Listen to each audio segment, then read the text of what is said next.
Bismillahirrahmanirrahim. Assalamualaikum warahmatullahi wabarakatuh. Waalaikumsalam. Yang saya hormati ibu-ibu yang hadir di studio.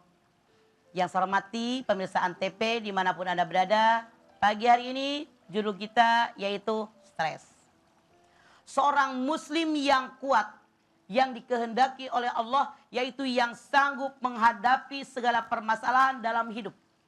Kita semua tahu hidup di alam dunia ini seperti roda berputar.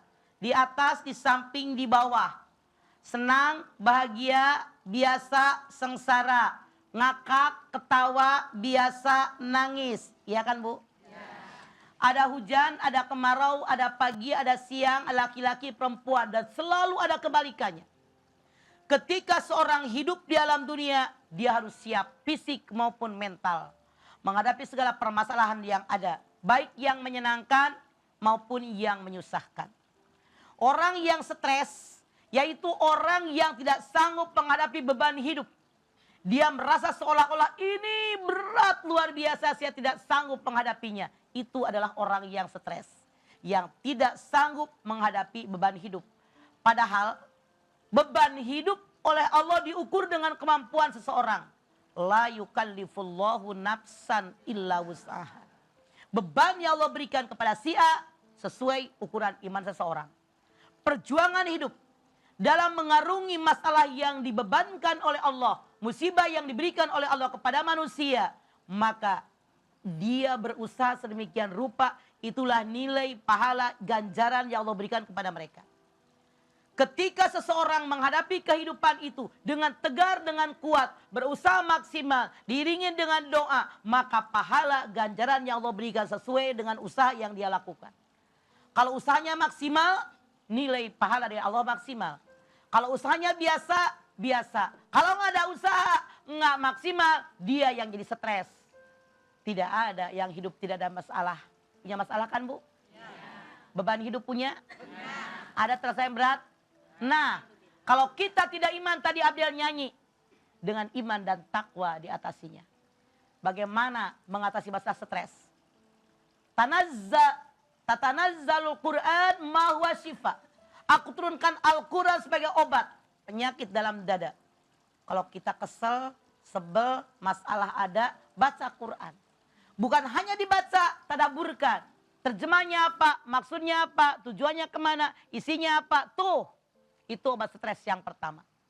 Obat stres yang kedua apa? Syukur dengan nikmat Allah. Alhamdulillah saya mah badan sehat. Cuman masalah ada. Orang lain mah apalagi sakit. Lihat orang lain yang lebih berat bebannya daripada kita. Stres akan minggir dari diri kita. Kemudian apalagi? Bersyukur dengan nikmat Allah. Anda lihat Al-Baqarah. Fadkuruni adzukurkum waskuruli wala takfurun. Ingat kepadaku. Misalnya aku ingat kepada kamu. Bersyukur dengan nikmatmu, jangan kufur. Kurang melulu sih, ya stres. Jadi syukuri apa yang ada. Kemudian taubat dengan kesalahan kita. Jangan lupa, segala yang Allah ciptakan tidak ada yang sia-sia. Semua diciptakan oleh Allah, ada hikmahnya. Kalau kita mensyukuri semuanya, jauh stres dari diri kita. Makanya banyak kita berusaha mensyukuri nikmat Allah. Banyak bermohon kepada Allah. Banyak zikir kepada Allah. Alladzina amanu wa tatma'innu qulubuhum bidzikrillah. Ala bidzikrillahi tatma'innul qulub. Orang yang beriman kepada Allah. Orang yang hatinya tenang dan tentram ketika zikir kepada Allah. Ketahuilah kalian semua bahwa dengan ingat kepada Allah, hatimu akan tenang dan tentram. Yuk, banyak iman sama Allah. Dengan iman dan takwa kita kepada Allah, taqarrub ilallah, jauh stres dari diri kita. Ya, gitu. Mah, tapi ada juga orang yang nggak ada masalah, tapi karena ngeliat tetangganya mobilnya baru, akhirnya dia banyak pikiran. Eta mah sirik. Sirik itu, kata Pak. Orang Sunda mah sirik waes ya. Iya. Gitu. Ngeliat perabotannya baru, sirik gitu. Sirik. Ya, gitu Sirik. Ya. Itu Orang, sirik namanya. Iri. Sirik. Sirik kata bahasa Sunda, iri bahasa Indonesia. Oh iya gitu. Oke, bukan baik. sirik pada di sana, bukan. Masih ada ibu-ibu yang ingin bertanya tentunya. Kita akan berikan kesempatan kepada ibu-ibu untuk bertanya. Langsung saja boleh. Siapa yang ingin bertanya, Bu? Ya, silakan mic-nya mana? Ya. Ya. Assalamualaikum warahmatullahi wabarakatuh. Waalaikumsalam. Nama saya Haja Hartini Muksin dari Majelis Taklim Nurul Huda, Depok. Saya ingin bertanya Mama,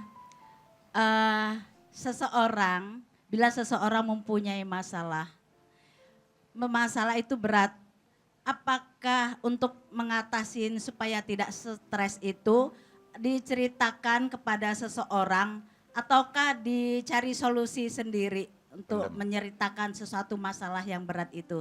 Ya. Terima kasih. Wassalamualaikum warahmatullahi wabarakatuh. Waalaikumsalam.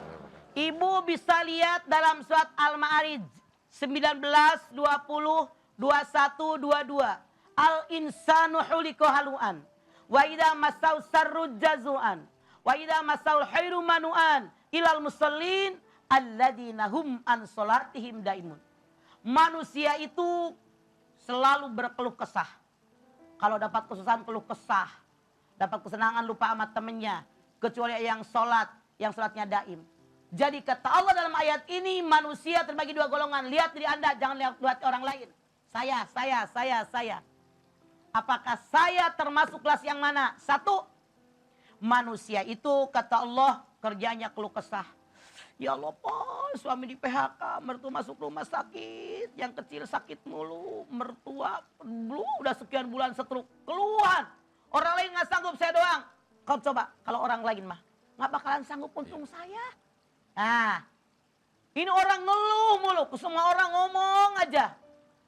Tipe orang seperti ini kata Allah, kalau suatu saat dapat kesenangan, kebahagiaan, ketenangan, kenikmatan, lupa sama temennya. Iya kan? Lupa sama temennya, kagak ngomong.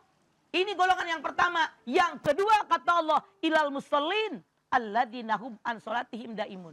Kecuali orang yang sholatnya daim, senang, susah, nggak pernah ribut sama orang, ngadunya sama Allah. Kalau dia tidak bisa mencari masalah, cari orang yang ketiga dengan dua syarat, bisa mengurai masalah saya, bisa menyimpan rahasia saya. Jadi nggak sembarang ngomong. Begitu Bu Haji. Iya, sama-sama, senyumnya manis.